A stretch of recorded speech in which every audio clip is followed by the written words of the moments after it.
Hello guys, welcome back to my channel পিসুজি memoir. আমি কিন্তু চলে এসেছি আমাদের জিম করবেট যে ট্যুরটা ছিল তার সেকেন্ড এপিসোড নিয়ে। আজকে কিন্তু সেকেন্ড দিন, সকাল সকাল উঠে একদম এই সুন্দর দৃশ্যটা আমরা কিন্তু আমাদের রুম থেকে জাস্ট দেখতে পাচ্ছিলাম। আজকের ব্লগটা কিন্তু ভীষণ ইন্টারেস্টিং হতে চলেছে, তার জন্য কিন্তু তোমাদের এই ভিডিওটা শেষ অবধি দেখতে হবে। দেখো, রুম থেকে সুন্দর ভিউটা দেখছিলাম আর সাথে ভাবছিলাম কখন রেডি হয়ে বাইরে যাব, কারণ আজকে আমাদের এই গোটা প্রপার্টিটা ঘুরে দেখার পালা। কারণ এরপরে তো সময় পাবো না, আজকে সারাদিন প্রচুর প্রোগ্রাম রয়েছে। তো ফ্রেশ হয়ে রুম থেকে বেরিয়ে যায় এবং রুম থেকে বাইরের দৃশ্যটা কিন্তু ঠিক এরকম। পাশেই বইছিল কোশি নদী, তার সুন্দর স্নিগ্ধ একটা আওয়াজ আর সাথে এরকম দৃশ্য, আহা হা হা, মনটা পুরো ভরে যায়, তাই না? আমাদের হাতের সময় ছিল খুবই কম, কিন্তু অ্যাক্টিভিটি ছিল প্রচুর বেশি। তাই আমি চেষ্টা করেছি ছোট্ট একটা ভিডিওর মাধ্যমে গোটা প্রপার্টিটা ঘুরে দেখানোর, কিন্তু সেটা হয়তো পসিবল হয়নি। বাট তোমরা দেখলে আশা করি তোমাদের একটু আইডিয়া হয়ে যাবে। তো আমরা সিঁড়ি দিয়ে নেমে যাই এবং এখন বাজে সকাল 6টা, তাই আশেপাশে সেরকমভাবে কোনো লোকই ওঠেনি, মানে যারা যারা আমরা এই হোটেলটাতে ছিলাম। তো একদম ফাঁকার মধ্যে ভীষণ সুন্দর লাগছিল, তো আমরা ওয়াকে বেরিয়েছিলাম। যারা এখনও জানো না যে আমরা কোন হোটেলে ছিলাম, সেটা হচ্ছে জিম করবেট ভোকো অ্যান্ড আইএইচসি হোটেল। গতকালের ভিডিওতে তোমরা আমাকে অনেকে কমেন্ট করেছো যে কোন কোম্পানি, কী ব্যাপার। তো আমি সবটা একটা ডিটেলস নিয়ে আসবো। এই ভিডিওগুলোর মধ্যে আমি কিছু অ্যাটাচড করছি না, আমি সেই সম্পর্কিত একটা আলাদা ভিডিও বানাবো। তার জন্য কিন্তু তোমাদেরকে আমার চ্যানেলে চোখ রাখতে হবে।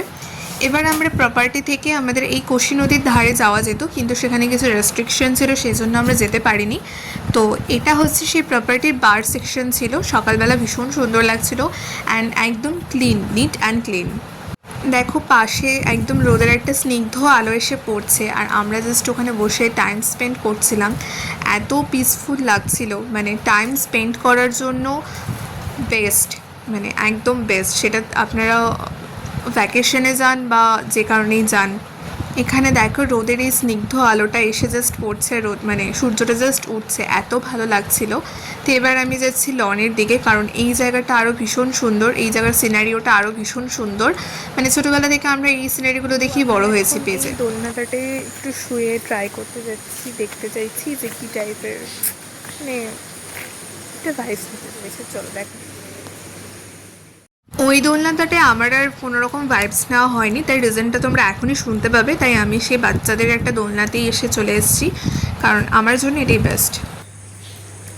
ওটাতে আমি পারলাম না, মানে নিজের একটা বোকামির কথা হচ্ছে, আমি ওখানে বসেছিলাম আর পুরো মাঝখানে দেবে গেছি। তো আমি জানতাম না ঠিক বসার নিয়মটা, আমার জন্য এটাই। জাস্ট ভিডিওটা দেখছিলাম, আগের জাস্ট ভিডিওটা, মাথায় পুরো চ্যাপচ্যাপে করে কালকে তেল দিয়েছি আর কালকে সেরকম কোনো ভিডিও বানাতে পারিনি। ভিডিও শুরু করেছিলাম কিন্তু শেষ করতে পারিনি। তার রিজনটা হচ্ছে এটা, আমার প্রচণ্ড মাইগ্রেনের প্রবলেম, প্রচণ্ড মাথা ব্যথা, পেট ব্যথা, গা গোলানো সব শুরু হয়ে গেছিলো একসাথে। কালকে লাঞ্চ করা হয়েছিল বিকেল 5টায়, সারাদিন কিচ্ছু খাওয়া হয়নি। তো মাথার মধ্যে পুরো ঠান্ডা তেল দিয়েছি, দিয়ে ওষুধ টষুধ খেয়ে বমি টমি করেছিলাম, করে ঘুমিয়ে গেছি। তো ওই জন্য মাথার মধ্যে তেল। এখন রুমে গিয়ে স্নান টান করবো, আজকে পুরো দিনটা ভীষণ এনজয় করব। তোমরা এই ব্লগে কিন্তু অবশ্যই দেখতে পাবে। এবং আমি এখানে কি প্রোগ্রামে এসেছি আমি সেটাও কিন্তু ডিসকাস করব একদম এই ভিডিওটার একটু আগে। ওই দোলনাটাতে আমি ঠিক চড়তে পারিনি, মাঝখানে বসার জন্য পুরো ডেবে গেছিলাম। এখন আমি একজনকে দেখে, মানে আরও অনেকে এসে চড়ছিল, তো আমি দেখে তাদেরকে শিখে গিয়েছি। তো এবার তো আমি ট্রাই করবোই, কেন ছেড়ে দেবো হাল। তো চলো তাহলে ট্রাই করি। এই দোলনায় বসার আমার প্রচুর এক্সপিরিয়েন্স হয়ে গেছে। আমি যখন এই দোলনাতে ফার্স্ট বসি, ওই মাঝখানে তো ডেবে যাই, ওটা একটা এক্সপিরিয়েন্স। সেকেন্ড এক্সপিরিয়েন্স ছিল যে একটা দাদা এসে, আমাদের টিমেরই একটা দাদা এসে বসে, এবং যখনও বসে আমি ব্যালেন্স না রাখতে পেরে আমি ওখান থেকে উল্টে পড়ে যাই। তো ইন ফিউচারে আমি যতবার এই ভিডিওটা দেখবো আমার এই ইনসিডেন্টটা খুব ভালো করে মনে পড়বে। এগুলোর জন্যই ভিডিওটা করা অ্যাকচুয়ালি, বা ব্লগটা করা। তো তারপরে রুমে চলে আসি এবং রুম থেকে দেখো এই যে নদী, জাস্ট এরকম ওখানে অনেকগুলো ঘোড়া ছিল এবং প্রায়ই না দেখতাম কিছুক্ষণ পরপরই ঘোড়াগুলো নদী ক্রস করতো বা চারপাশ দিয়ে যেত, ভীষণ সুন্দর লাগতো। তারপর রুম থেকে আবার চলে আসি এই সেকশনটাতে সন্ধ্যাবেলা আমাদের স্ন্যাক্স দেওয়া হতো, বা সকালবেলা অনেক সময় ব্রেকফাস্টও দেওয়া হতো। তো বেশ ভালো লাগতো, মানে এখান থেকে সিনারিগুলোও খুব সুন্দর ছিল। এখানে সবাই আমরা কিছু ফটো ক্লিক করি এবং তারপরে চলে যাই সোজা ব্রেকফাস্ট করতে। এবার তোমাদেরকে দেখাচ্ছে ব্রেকফাস্ট করতে যে যাবো তার আগে গোটা প্রপার্টিটা তো তোমাদের দেখাবো বলে দিয়েছিলাম। আজকে ভিডিওতে খালি শুধু প্রপার্টি এবং আমাদের যে কোম্পানির প্রোগ্রাম সেটাই দেখতে পাবে। তো প্রপার্টি থেকে এই জাস্ট সুন্দর ভিউটা, আমি বাড়িতে বসে এখন ব্লগটা এডিট করছি আর ভাবছি মানে আবার কবে যাব বা আবার কবে যাওয়ার সুযোগ হবে। সুযোগ তো অবশ্যই হবে, অবশ্যই যাব। তো দেখো ব্রেকফাস্ট সেকশনে যাওয়ার আগে এরকম একটা ছোট্ট একটা জায়গা ছিল এবং সেখানে বিভিন্ন কালারিং মাছ ছিল, যারা আমাদের পায়ের আওয়াজ হোক বা শব্দে হোক বা মাটির কম্পনে আর কি ওরা ভেতরে চলে যাচ্ছিলো। তো এরপর আমরা চলে আসলাম আমাদের ব্রেকফাস্ট সেকশনে। সবার ফার্স্টে এখানে দেখতেই পাচ্ছ জ্যাম রয়েছে, বাটার রয়েছে, এখানে স্যান্ডউইচ রয়েছে, ওদিকে ব্রাউন ব্রেডও ছিল, আবার যেটা ময়দার যে ব্রেডটা হয় সেটাও ছিল, মানে নর্মাল পাউরুটি। এদিকে ছিল এগ বয়েল করা, তার এই পাশে ছিল পোহা। মানে অ্যাকচুয়ালি এখানে না একটা ভেজ সেকশন আর একটা নন ভেজ সেকশন আলাদা করেছিল, তো আমি জাস্ট আইটেমগুলোই তোমাদের সাথে শেয়ার করছি। এদিকটা ছিল বেসিক্যালি ভেজ সেকশন, মানে এরপরে এখানে ছিল হচ্ছে ওয়াটারমেলিয়ন মানে ফ্রুটের মধ্যে, তারপরে ছিল হচ্ছে পেঁপে, তারপরে আবার সেম জিনিস আর কি ছিল, যাতে একটা জায়গায় বেশি ভিড়টা না জমে। এদিকে আবার সেম স্যান্ডউইচ এদিকে বাট আমি একটা জিনিস বুঝলাম না বা আমার কোনো আইডিয়া নেই এই জিনিসগুলো কী কারণে এখানে সাজিয়ে রাখা হয়েছে। এদিকে কফি ছিল, মিল্ক টি ছিল, আর এইখানটায় হচ্ছে পাইনঅ্যাপেল জুস আর একটা অরেঞ্জ জুস ছিল। তো এটাই ছিল সকালবেলার ব্রেকফাস্ট সেকেন্ড দিনের। তো আমি তো বাঙালি, অবশ্যই আমার চাটাই দরকার, জুসের দিকে আমার একদম মন নেই। অ্যান্ড টি উইথ সুগার, মানে চিনি লাগবেই, ওটা ছাড়া সকালবেলা চাটা ঠিক জমবে না। যতই হেলথ কনসিয়াস হয়ে যাই হই, সকালবেলা চাটা চিনি দিয়ে আমার লাগবে পার্সোনালি। তো আমরা গ্রুপের জাস্ট কয়েকটা ছবি অ্যাটাচ করে দিলাম, আমরা যারা যারা খেতে বসেছিলাম একসাথে সবার সাথে। তারপরে ওখান থেকে বেরিয়ে আমাদের এখানে কিছু মানে জাস্ট রিলস বানানোর চলছিল। দেখো গানটা অ্যাটাচ করতে পারছি না ক্লিপের সাথে, কারণ আমি কপিরাইট খেয়ে যেতে পারি। আমি শুধু ভিডিওতে কপিরাইটই খেয়ে যাই, মানে তাদের চ্যানেলটা বসে যেতে পারে সেই কথাটা জাস্ট মাথায় রেখেই আর কি আমি গানটা দিচ্ছি না। কারণ এর আগে যে ভিডিওটা পোস্ট করা আমার সেটাতেও কপিরাইট পাওয়া রয়েছে, তাও ডিলিট করিনি, জাস্ট মুহূর্তটাকে ধরে রাখার জন্য। তারপরে আমি এই সুইমিং সেকশনে চলে আসি। এখানে আমাদের যারা আপার লাইনের যে স্যাররা রয়েছেন তারা এখানে সুইমিং করছিলেন, তো আমি ভাবলাম আমারও এখানে নামা উচিত। তার আগে তোমাদের সুইমিং পুলে কয়েকটা ছবি এখানে অ্যাটাচ করে দিয়েছি, তোমরা দেখো। তারপর আমরা রুমে এসে আবার বেরিয়ে যাই। তো আমরা এখন যাচ্ছি পুলে, সুইমিং পুলে স্নান করতে। ফোনটা নিয়ে সুইমিং পুলে নামার রিস্ক একদমই নেইনি, তাই জাস্ট কয়েকটা ছবি অ্যাটাচ করে দিয়েছি, জাস্ট ছবি তুলেছি। বেশিক্ষণ ওখানে স্টে করিনি, কারণ পরে অনেক প্ল্যান ছিল। তো তারপরে আমরা বেরিয়ে যাই এখান থেকে।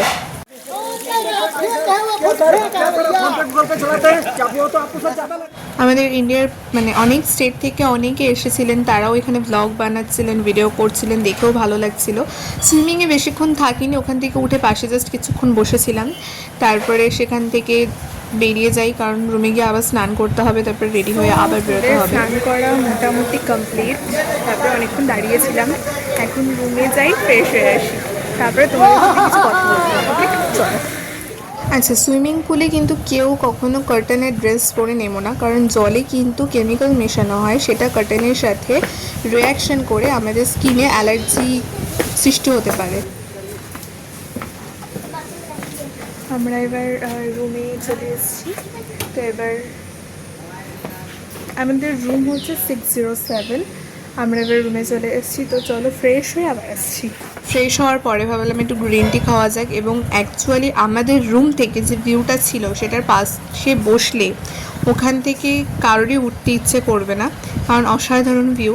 আমি জাস্ট ওটা নেশায় পড়ে গিয়েছিলাম। আমি এখনও ব্লগটা এডিট করতে করতে দেখছি আর মিস করছি। আমার মনে হয় আমাদের রোজকার জীবন থেকে আমরা যতই ব্যস্ততা থাকি, আমাদের কিছুক্ষণের জন্য, সেটা আধ ঘন্টা বা 1 ঘন্টা হতে পারে, যে যেরকম টাইম এফোর্ড করতে পারবে সেই টাইমটা বের করে আমাদের নিজের সাথে বা মি টাইম স্পেন্ড করা উচিত। তাতে আমরা সেলফ কাউন্সেলিং, সেলফ টক করে না আমরা পার্সোনাল লাইফে গ্রো করতে পারি। আমার মনে হয় এই টাইমটা দেওয়া প্রত্যেকের নিজেকে প্রচণ্ড পরিমাণে দরকার, সেটা যেভাবেই হোক, কেউ বাইরে ঘুরতে গিয়ে, কেউ বাড়িতে বসে বসে। তারপরে আমি জাস্ট একটা টাইম ল্যাপস করি, দেখো তোমরা দেখতেই পাচ্ছ, সেটাও আমি অ্যাটাচড করে দিই, কারণ এই ভিউটা দেখে মনে এত শান্তি লাগছিল। দেখো মানে ধীরে ধীরে বৃষ্টি থেকে হতে হতে হতে হতে আস্তে আস্তে কি সুন্দর মানে মেঘলা থেকে একটা রোদেলা একটা পরিবেশ তৈরি হয়ে যায়। মানে এটাও ক্যামেরাতে বন্দি করে রাখতে চেয়েছিলাম আমি। আর এই টাইমটা জাস্ট চুপচাপ বসেছিলাম, মানে মনের মধ্যে অনেক রকম চিন্তাভাবনা আসছিল, খারাপ ভালো। আমি হয়তো বলতে বলতেও তোতলে যাচ্ছি, কারণ এই টাইমটা আমি সাজেস্ট করব আমাদের প্রত্যেকের জীবনে বের করা দরকার। কারণ আমাদের মধ্যে প্রচুর ভুল রয়েছে, খারাপ রয়েছে, ভালোও রয়েছে, সব কিছুই রয়েছে। সব কিছু মিলিয়েই তো আমরা একটা মানুষ তৈরি হই, তাই না? তো আমরা যদি নিজের সাথে বসে টাইম কাটাই, আমরা সারাদিন, সেটা দিনের শেষে হোক বা দিনের শুরুতে হোক, দিনের শুরুতে হলে আমরা সারাদিন কী করব সেই প্ল্যানটা, বা দিনের শেষে হলে পরে আমি সারাদিন কী করলাম, তার মধ্যে ভালো কী খারাপ কী, এই জিনিসগুলো যদি চিন্তা করতে পারি, বা মাঝে যে কোনো টাইমে হোক আমরা যদি লাইফ নিয়ে চিন্তিত হই, তাহলে আমার মনে হয় লাইফের অর্ধেক প্রবলেমই সর্ট আউট হয়ে যাবে। তো আমি সাজেস্ট করব তোমরা প্লিজ তোমাদেরকে নিজেকে টাইম দাও। টান করে একটা লম্বা ঘুম দিয়ে দিয়েছিলাম দারুণভাবে। এখন লাঞ্চে যাচ্ছি। সবার ফার্স্টে দেখতে পাচ্ছ এখানে পিকলস রয়েছে, তারপরে স্যালাড রয়েছে। যেহেতু আমরা আসতে অনেকটাই দেরি করে ফেলেছি, তাই সবই প্রায় শেষের পথে। এখানে চিকেন, তারপরে রয়েছে হচ্ছে রায়তা। আমি এক্স্যাক্ট নামগুলো কি ছিল ডিশের আমি সেটা বলতে পারবো না, আমার সত্যি মনে নেই। নামগুলো একটু কঠিন টাইপের ছিল। ওদিকে দেখলে আলু পরোটা, এদিকে সিময়ের পায়েস ছিল, এটা ছিল হচ্ছে পনিরের কোনো একটা আইটেম, পনির কিছু একটা, আমার মনে নেই, সিরিয়াসলি মনে নেই, আমি 5 মিনিট পরও বলতে পারতাম না। এটা ছিল সব ভেজিস দিয়ে একটা তরকারি, তারপরে ছিল প্লেন রাইস, এখানে ডাল টাইপের কিছু ছিল, আমার এখনও মনে পড়ছে না। তারপরে আমরা কোম্পানি থেকে দেওয়া শার্ট পরে সবাই মিলে চলে গিয়েছিলাম লনে, এবং সেখানে গিয়ে আমরা ফটোশ্যুট করছিলাম।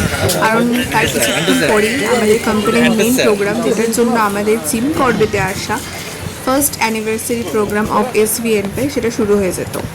রেডি হয়ে গেছি, আমরা এখন যাচ্ছি আমাদের প্রোগ্রাম হলে। তো ওখানে কিছু প্রাইজ ডিস্ট্রিবিউশন সেরেমনি আছে, আরও কিছু প্রোগ্রাম আছে কোম্পানির তরফ থেকে। তো টি শার্টটা কোম্পানির থেকে দেওয়া হয়েছে এবং এই আই কার্ডটাও। তো চলো গিয়ে দেখি কী হচ্ছে। হাঁপাচ্ছি কারণ অনেকটা সিঁড়িতে উঠেছি।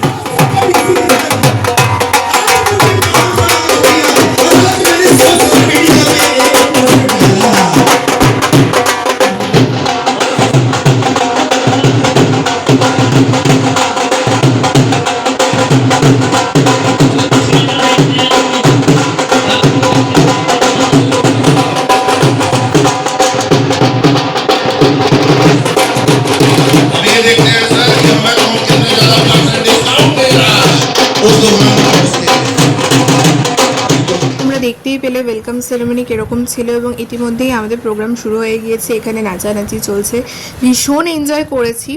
এই ক্লিপসগুলোর সাথে যদি আমি অডিওটা অ্যাটাচ করতাম তোমরা বুঝতে পারতে মানে কেন বা কী টাইপের প্রোগ্রাম হচ্ছে, কিন্তু আমি তো কপিরাইট খেয়ে যাবো তাই দিতে পারছি না। বাট তোমরা সবার নাচানাচি আনন্দ দেখে বুঝতেই পারছো কী পরিমাণ আনন্দ হচ্ছিল। সবাইকে আমাদের যারা কোম্পানির ডায়মন্ড প্ল্যাটিনাম র্যাঙ্ক কভার করেছে এবং আমাদের কোম্পানির CEO এবং আরও সব স্যার ম্যামদেরকে ওয়েলকাম করা হচ্ছিল এবং বিভিন্ন রকম গান চলছিল, ভীষণ ভালো লাগছিল। তারপরেই শুরু হয়ে গিয়েছিল প্রাইজ ডিস্ট্রিবিউশন সেরেমনি। খুব খারাপ লাগছে আমি কোনো অডিও দিতে পারছি না, কারণ পেছনে মিউজিক চলছিল, আমি সত্যিই কপিরাইট খেয়ে যাব। বাট তোমরা ভিডিওটা দেখি একটু ম্যানেজ করে নিও। তারপরে ধাপে ধাপে আমাদের রায়গঞ্জ থেকে যে টিম গিয়েছিলাম আমরা, তাদেরকে সবাইকে সার্টিফিকেট দেওয়া হচ্ছিল, তারপরে মালা দিয়ে বরণ করা হচ্ছিল এবং কোম্পানির থেকে আমাদের একটা ঘড়ি দেওয়া হয়, ওয়াল ক্লক, তো সেটা স্টেজে দেওয়া হচ্ছিলো এবং আমাদেরকে অ্যাপ্রিসিয়েট করা হচ্ছিলো যাতে আমরা ইন ফিউচারে আরও অনেক ভালো ভালো কাজ করতে পারি। তারপর কোম্পানির স্যার ম্যামদেরকে এইভাবে ফেলিসিটেট করা হচ্ছিলো এবং আই ফিল প্রাউড আমি এই কোম্পানির একটা মানে অংশ এটা ভেবে। আফটার 8 hours অফ মিটিং এখন আমরা ডিনারে এসেছি, এখন বাজে 11টা। দীর্ঘ 8 ঘন্টা মানে কোনো রকম ব্রেক ছাড়া মিটিংয়ের পরে আমি চলে আসি ডিনার সেকশনে, ডিনার করে নিই এবং অনেকটা রাত হয়ে গিয়েছিল, প্রায় 12টা, এবং তারপরে রুমে চলে আসি কারণ পরের দিন সকালেই বেরোতে হতো, লাগেজও প্যাক করতে হতো। তো আমি এই ভিডিওটার সাথে কিছু কিছু ছবি অ্যাটাচ করে দিচ্ছি যেখানে আমাদের রায়গঞ্জ টিমের প্রত্যেকটা মেম্বার রয়েছে এবং দেখো আমাকেও হয়তো দেখতে পেয়েছো, এখানে আরও অনেকেই রয়েছে। আমি শুধু এই স্টেজের নয় প্রত্যেকটা ছবি অ্যাটাচ করে দিচ্ছি যাতে সেই মুহূর্তগুলো আমি মানে ভিডিওতে অ্যাড করতে পারিনি, সেই মুহূর্তগুলো আমি এখানে ছবি হিসেবে অ্যাড করে দিলাম। তো আমাকে জানিও তোমাদের ব্লগটা কেমন লাগলো, ভালো লাগলে কিন্তু অবশ্যই do like, comment, share and subscribe. দেখা হচ্ছে পরের ভিডিওতে, টাটা।